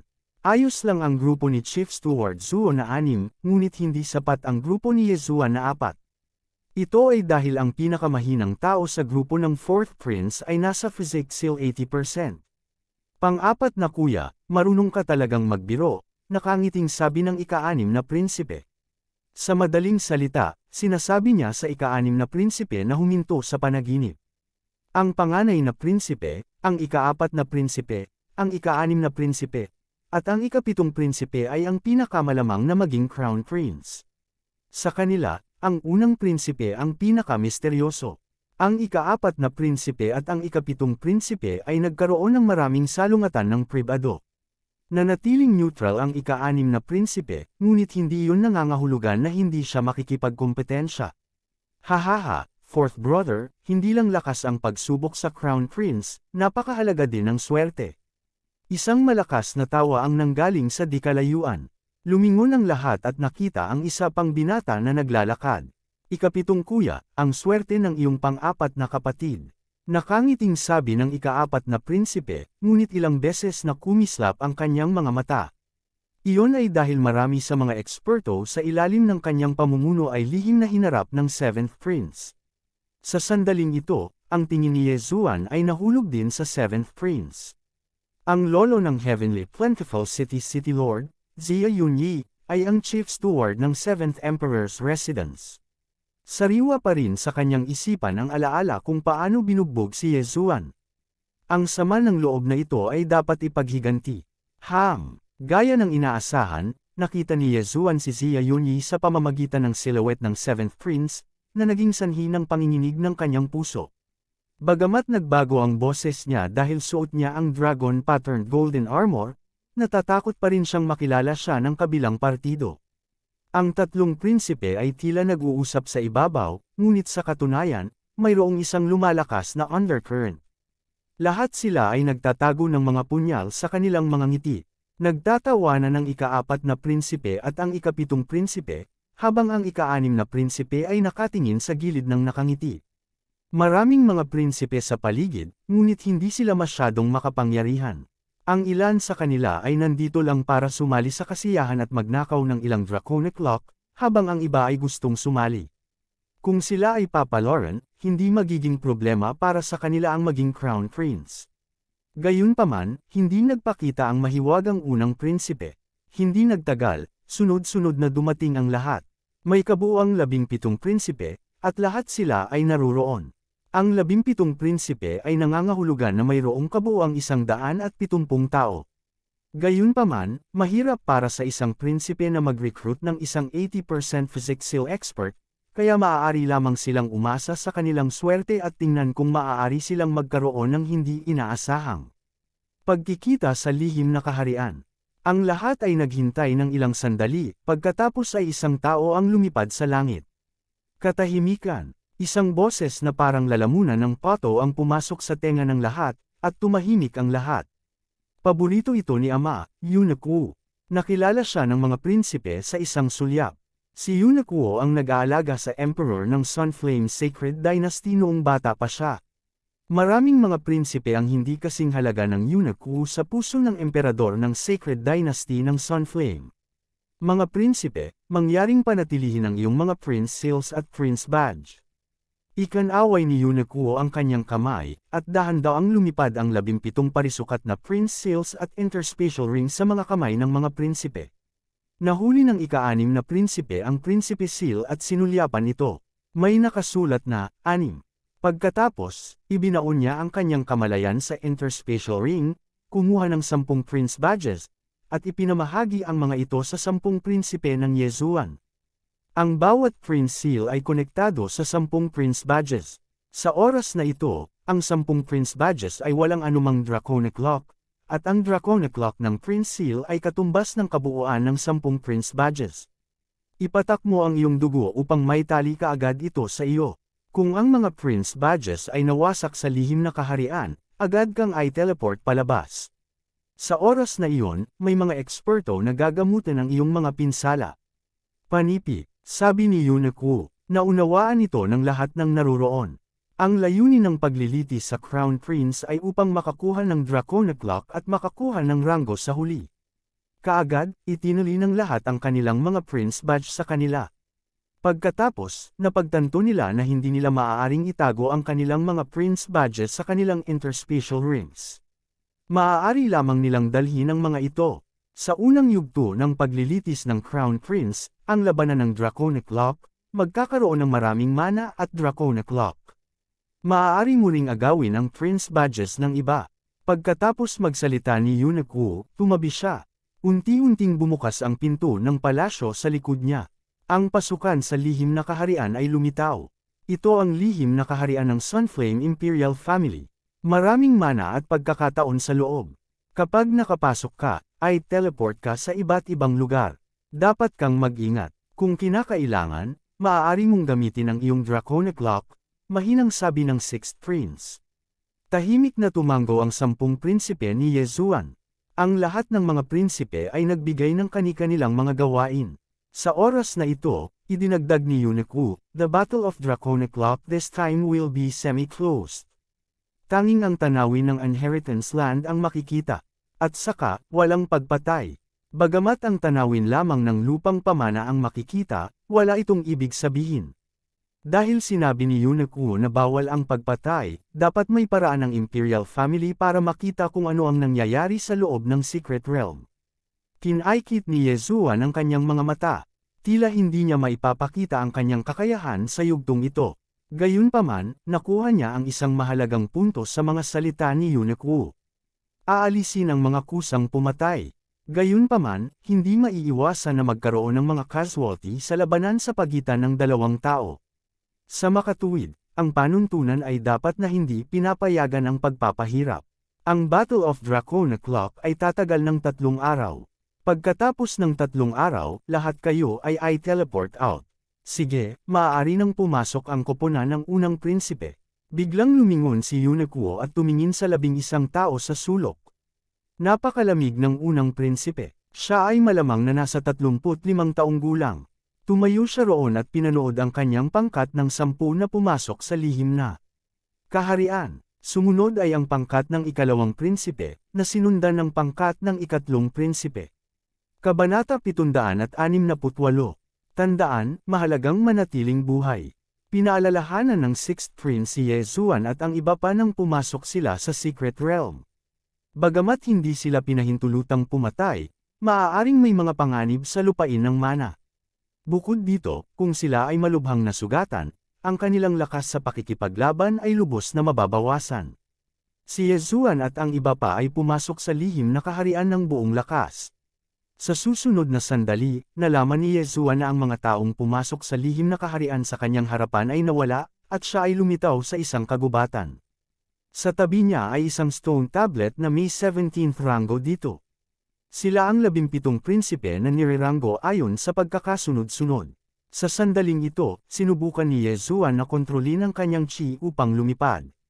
Tiyak na, tulad ng inaasahan niya, hindi niya magagamit si chi para lumipad, at hindi niya mapaliit ang lupa ng kahit 1 pulgada. Gayunpaman, ang lihim na kaharian na ito ay pa rin ang kanyang tahanan. Pagkatapos, ginamit niya ang Eye of Revelation para i-scan ang paligid. Bagamat maraming puno sa paligid, ang Eye of Revelation ay direktang nakakakita sa kanila. Nagkataon, nakakita si Yezuan ng isang tao. Gayunpaman, nakita ni Yezuan ang kapaligiran sa kanyang katawan sa halip na ang kanyang mukha, kaya hindi alam ni Yezuan kung sino ang taong ito. Mukhang hindi siya malakas. Kinaikit ni Yezuan ang kanyang mga mata at direktang lumipad. Bagamat kasisimula pa lang ng Battle of Dragon Lock, mas mabuting bawasan niya ang bilang ng mga tao. Hindi napansin ng nasa katanghali ang gulang na lalaki na tinutukan si Yezuan at lilipat na sana sa isang random na direksyon, umaasang makakahanap ng mana. Gayunpaman, sa sandaling ito, swoosh! Nang inig ang nasa katanghaliang gulang na lalaki nang marinig ang tunog ng isang bagay na bumabagsak sa hangin. Lumingon siya at nakita niya ang malamig na liwanag na papalapit sa kanya. Bang! Ang nasa katanghaliang gulang na lalaki ay hamarang gamit ang kanyang longsword, ngunit ang malakas na impact ay direktang nagpalipad sa kanya. Pagkatapos, isang itim na anino ang sumalakay at direktang pinutol ang kanyang kaliwang braso. Ang interspatial ring ay agad na nahulog sa kamay ng itim na anino. Ano, namalaya na lamang ng nasa katanghaliang gulang na ang itim na anino ay durog sa tanda ng prinsipe. Sa susunod na sandali, siya at ang kanyang naputol na braso ay direktang na-teleport palabas ng lihim na kaharian.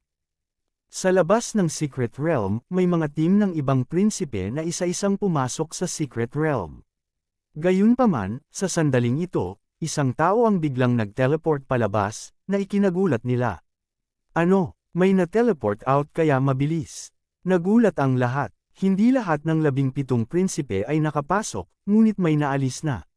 Masyadong mabilis ang bilis na ito. Sa oras na ito, ang ikalimang prinsipe ay sumugod at nagtanong sa gulat, Wu Tongfang, sino ang gumawa nito?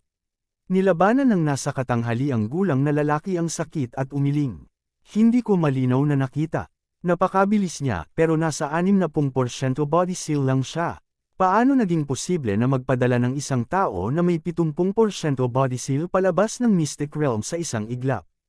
Nang marinig ito ng ika-6 na prinsipe, nagbago rin ang kanyang ekspresyon. Hindi ba 60% si Yezuan sa kanyang team sa physics seal? Sa lahat ng mga prinsipe na naruroon, siya lang siguro ang nakaabot ng 60% body seal. Sa makatuwid, nahulaan ng ika-6 na prinsipe na ang taong nagpaalis sa nasa katanghaliang gulang na lalaking ito ay si Yezuan. Mabait na bata, matulin at mapagpasyahan, mas kaunti ang kalaban. Puno ng ngiti ang mukha ng ika-6 na prinsipe. Gayunpaman, ang 7th prince at ang 4th prince ay nagulat din. Ito ay dahil alam din nila na ang 6th prince ay may 60% body seal kid sa kanyang team. Akala ko baliw ang 6th prince pero nagtatago pala siya ng lakas. Napaisip ang ika-4 na prinsipe sa sarili. Sa lihim na kaharian, matapos durugan ni Yezuan ang token ng prinsipe ng kabilang partido, hindi niya maiwasang magpakita ng ngiti. Hindi niya inaasahan na marami siyang makukuha mula sa Battle of Dracona Clock. Napakaraming bagay sa singsing na ito. Ang ganda talaga ng Eye of Revelation. Kung hindi, hindi ko siya mahahanap. Si Yezuan ay lubos na nasisiyahan. Hindi niya alam kung mahahanap niya ang mga kinakailangang bagay para mabuksan ang Eye of Heaven sa lihim na kaharian na ito. Siya ay random na pumili ng isang direksyon at sumulong. Paminsan-minsan, sinisilip niya ang paligid gamit ang Eye of Revelation upang makita kung mayroong anumang mga lugar ng mana. Umuungol. Ilang minuto pagkatapos ng pagsulong ni Yezuan, isang malakas na dagandong ang biglang pumasok sa kanyang mga tainga. Agad niyang ginamit ang kanyang Eye of Insight upang i-scan ang lugar at natuklasan ang isang malaking figure. Ito ay hindi isang tao. Ito ay tila isang parang kataas-taasang santo na hayop. Ipinikit ni Yezuan ang kanyang mga mata. Ang bangkay ng isang malakataas-taasang santo na hayop ay lubos na mahalaga. Kaya naman agad siyang sumugod. Pagdating niya, napagtanto niya na ang quasi-supreme Saint Beast ay isang gintong oso. Sa kasalukuyang kaharian ni Yezuan, hindi siya matatakot kahit na humarap siya sa isang 80% body seal expert, lalo pa sa isang quasi-supreme Saint Beast. Hinawakan niya ang spiritual rhino sword sa kanyang kamay at nilaslas, direktang pinatay ang parang supreme sacred beast na ito.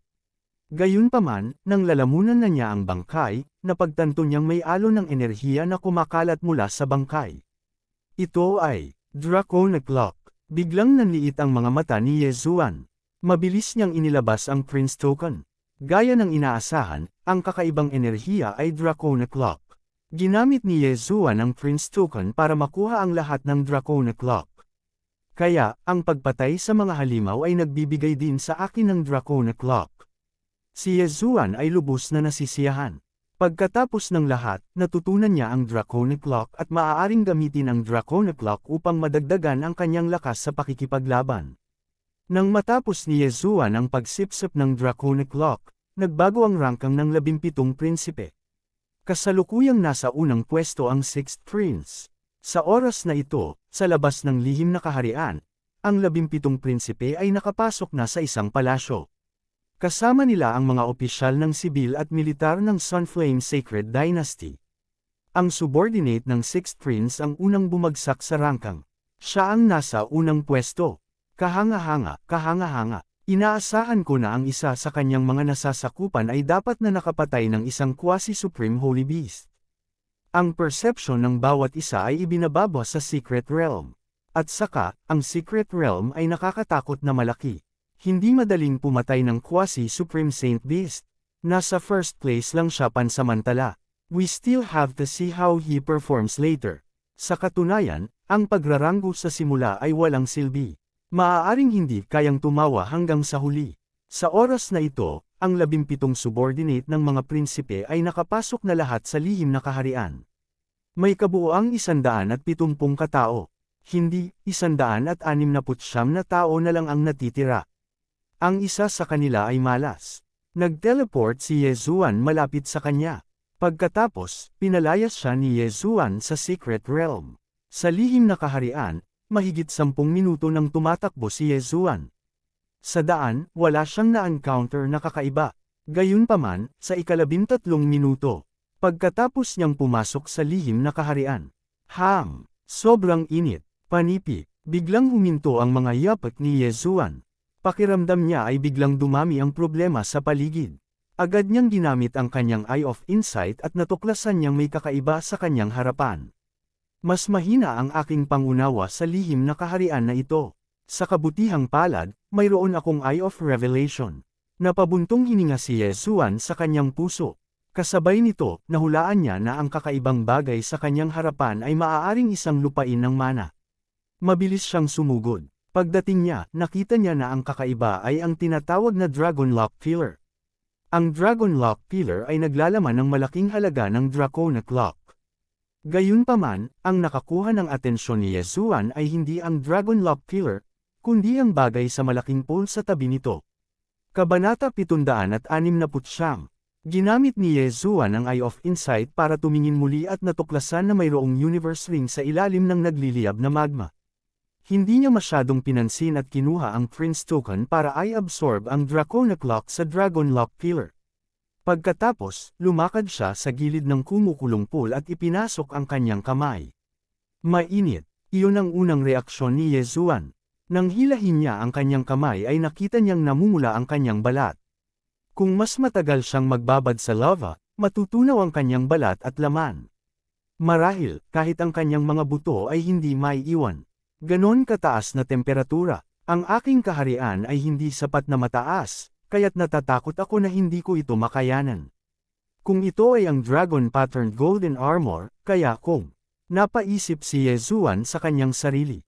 Gayunpaman, ito ang lihim na kaharian ng Sunflame Sacred Dynasty.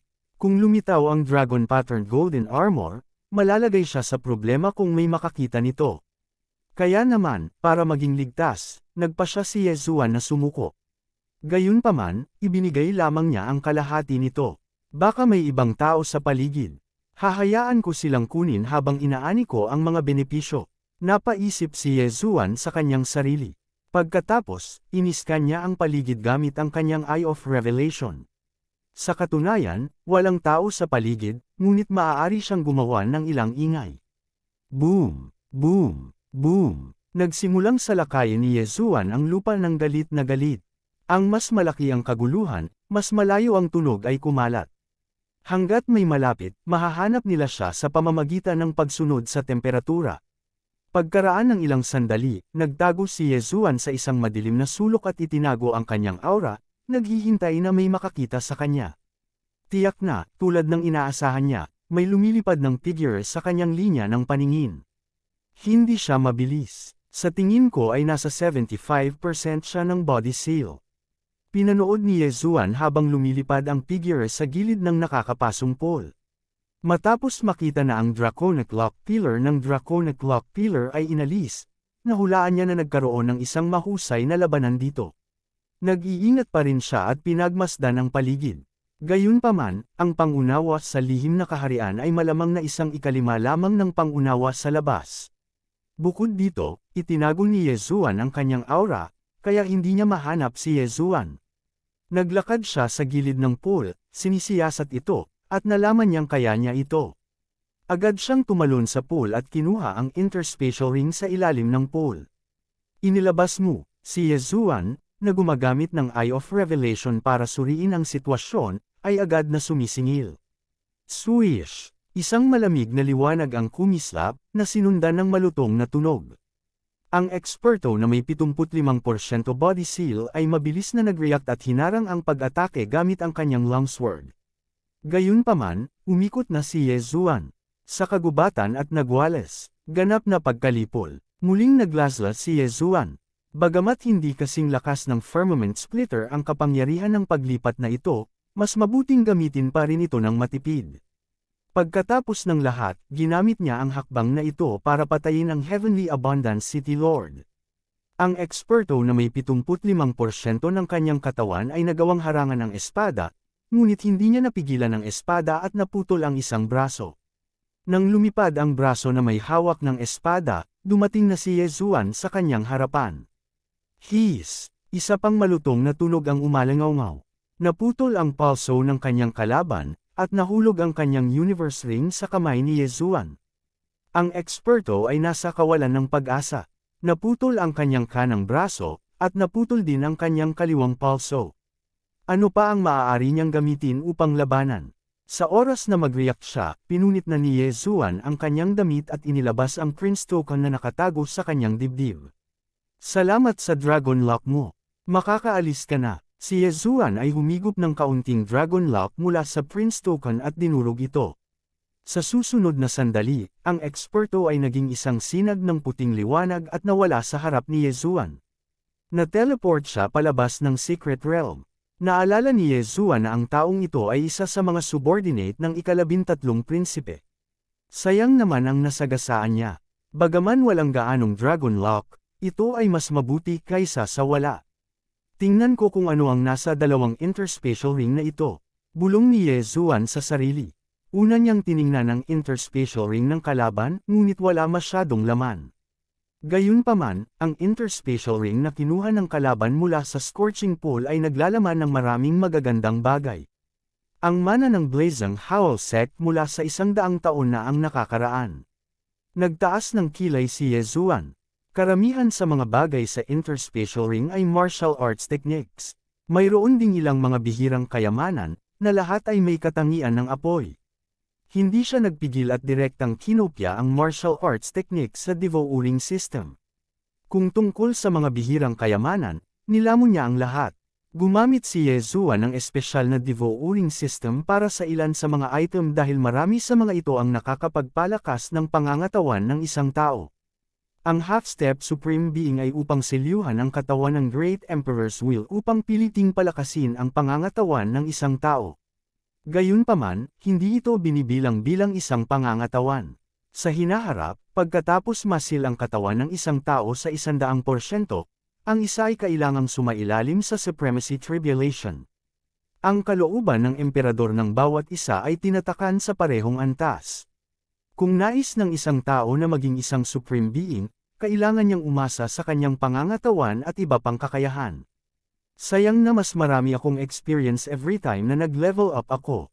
Hindi ako nakalusot. Napabuntong hininga si Yezuan at umiling, pagkatapos ay umalis sa lugar. Ang swerte niya ay medyo maganda. Matapos tanggalin ang dalawa sa kanila, nakakuha pa siya ng mana at malaking halaga ng Dragon Lock. Kasabay nito, naunawaan din niya na ang pamana ng Blazing Howl Sect ay isang inferior inheritance. Mayroon ding middle at superior inheritance. Maging ang mga prinsipe ay matutukso ng mga superior inheritance. Bawat mana ay mapanganib. Hindi man lang ako makakakuha ng inferior inheritance.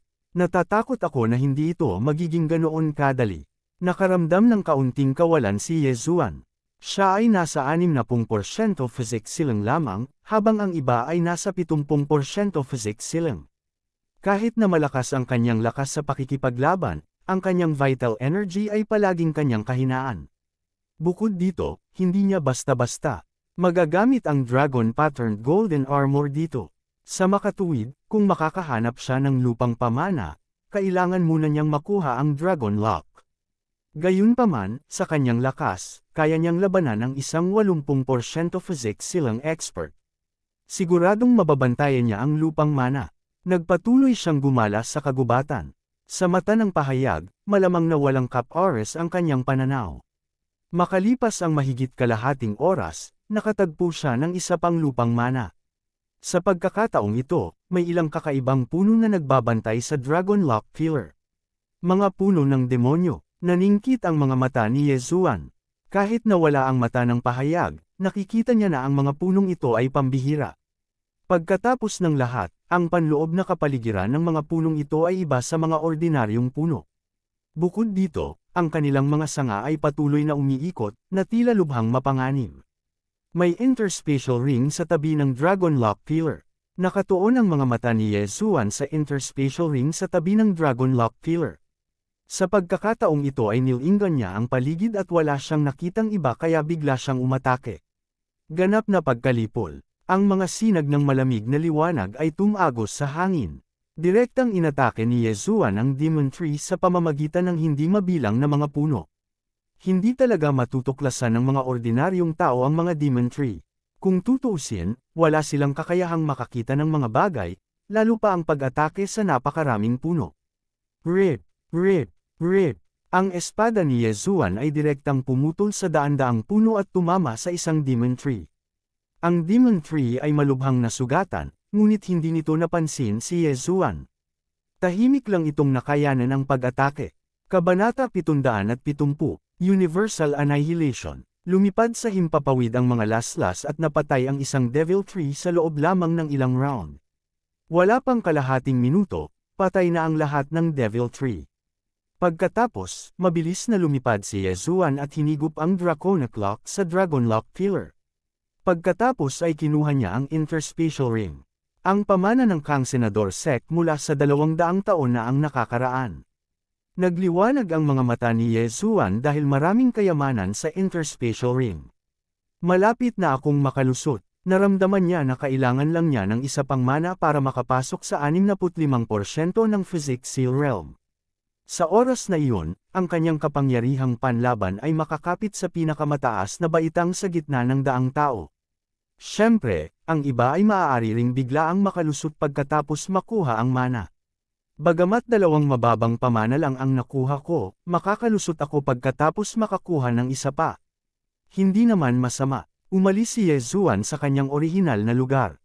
Malaki ang bentahe niya sa Eye of Revelation, kaya kailangan niyang gamitin ng husto ang kanyang oras. Makalipas ang kalahating oras, nakahanap siya ng isa pang mana, ngunit sa pagkakataong ito, tila ibang tao na ang nakona sa kanya. Dagandong, sunod-sunod ang malalakas na ingay mula sa harapan. Nag-scan si Yezuan gamit ang Eye of Revelation at natagpuan ang 2 taong nag-aaway. Hindi sila mahina, malamang nasa 80% sila ng Great Emperor Seal Realm. Ipinikit ni Yezuan ang kanyang mga mata. Iniisip niya kung dapat ba siyang pumunta at makialam. Magtatago muna ako. Lalabas ako kapag halos tapos na silang mag-away. Nagplano si Yezuan sa kanyang puso. Nagustuhan ni Yezuan na maging mangingisda kapag nag-away ang Sandpiper at ang Kabibe.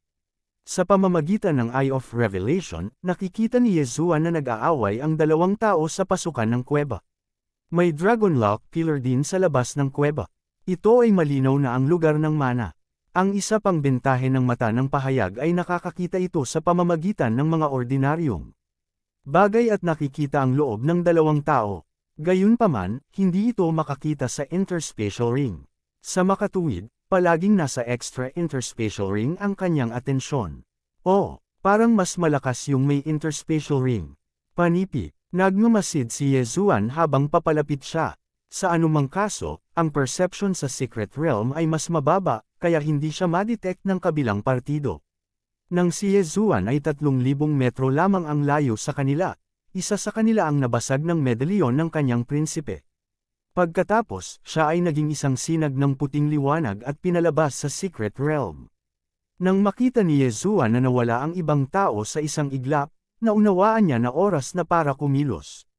Ganap na pagkalipol. Isang hiwa ang napunit sa hangin. Ang taong kakakuha lang ng Universe Ring ay nakaka-relax lang nang siya ay natakot sa palihim na pag-atake na ito.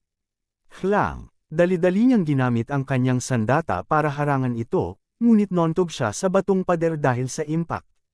Kasabay nito, nagmamadaling lumabas ng kagubatan si Yezuan at baliw na umatake. Kasabay nito, malinaw na nakita ni Yezuan ang kanyang mukha. Isa talaga siya sa mga subordinate ng 7th Prince. Brat, nililigawan mo si kamatayan. Galit na sigaw ng matanda na nakasuot ng kulay abo. Inalis niya ang interspatial ring at nagsimulang lumaban. Haha, mga miyembro ng pangkat ng 7th Prince, lumabas kayo. Si Yezuan ay tumawa ng malakas sa kanyang puso. Si Xia Yuni, na bumugbog sa kanya na parang aso sa tubig, ay miyembro ng pangkat ng 7th Prince. Kahit na ang elder na ito ay hindi si Xia Yuni, itinuring siya ni Yezuan bilang Xia Yuni at binugbog siya. Gayunpaman, hindi madaling hamanin ng isang tao sa 4 na antas na mas mataas. Bang! Bang! Bang! Nagsimulang magbanggaan ang sword kiss ng dalawa. Sa mga tuntunin ng lakas ng pakikipaglaban, hindi natakot si Yezuan. Brat, kilala kita. Miyembro ka ng pangkat ng 6th Prince. Nakilala ng matanda na nakasuot ng kulay abo si Yezuan. At pagkatapos, ipinikit ni Yezuan ang kanyang mga mata. Wala lang. I just want to invite you out of the secret realm. Ngumisi ang matanda na nakasuot ng kulay abo. Pagkatapos ay tingnan natin kung sino ang nag-imbito kung sinong lumabas. Nanlaki ang mga mata ni Yezuan. Mula noon hanggang ngayon, mahigit 10 suntok na ang nakipagpalitan niya sa kanyang kalaban. Kung ganoon ang kaso, napakahirap para sa kanya na talunin ang kanyang kalaban. Wala akong pakialam masyado. Dragon blessing the universe. Nagdesisyon siya. Sa sandaling ito, mas mahalaga ang lakas. Hindi makikilala ng maraming tao ang dalawang pamamaraan ng martial arts na ito. Wolf Tooth Rush. Isang higanting ulo ng lobo ang sumugod patungo sa matanda na nakasuot ng kulay abo. Ang matanda na nakasuot ng kulay abo ay naglaslas gamit ang kanyang espada ngunit hindi ito nagawang iwaksi. Dahil dito, nakagat siya ng higanting ulo ng lobo. Pagkatapos ng Wolf Tooth Rush, ito ang makapangyarihang Firmament Splitter. Swish! Ang biglaang pagputok ng lakas ni Yezuan ay nahuli sa kanyang kalaban. Naputol ang kalahati ng balikat ng matanda na may kulay abong damit at tumalsik ang dugo kung saan-saan. Damn it! Galit na nagmura ang matanda na nakasuot ng kulay abo habang pinagmamasdan ang pagkagat sa kanya ng isa pang higanting ulo ng lobo. Ang matanda na nakasuot ng kulay abo ay agad na hindi makakilos ng dalawang higanting ulo ng lobo na may matatalas na ngipin. Absolute Void Palm. Mabilis na sumugod si Yezuan. Ang kanyang palad ay dumaan sa mga higanting ulo ng lobo at damapo sa matanda na nakasuot ng kulay abo. Sa susunod na sandali, ang matanda na nakasuot ng kulay abo ay pinalipad. Kasabay nito, inagaw ni Yezuan ang Chen Kun Inheritance Ring at ang token ng Prinsipe. Ay hindi, nagbago ang ekspresyon ng matanda na nakasuot ng kulay abo. Mabuti kung ang Chen Kun Ring ay kinuha, ngunit kung ang Princess Token ay kinuha, ito ay tapos na. Bagamat nakatagpo pa lamang niya ang unang lupang pamana at hindi gaanong nakakuha ng Dragon Lock, natakot siya na maalis siya kung ang token ng prinsipe ay nahulog sa mga kamay ni Yezuan. Gotcha! Pagkatapos ng malutong na tunog, ang Princess Token ng nakatatanda na may kulay abong damit ay dinurog ni Yezuan. Pagkatapos ay naging isang sinag ng puting liwanag at lumipad palabas ng Secret Realm.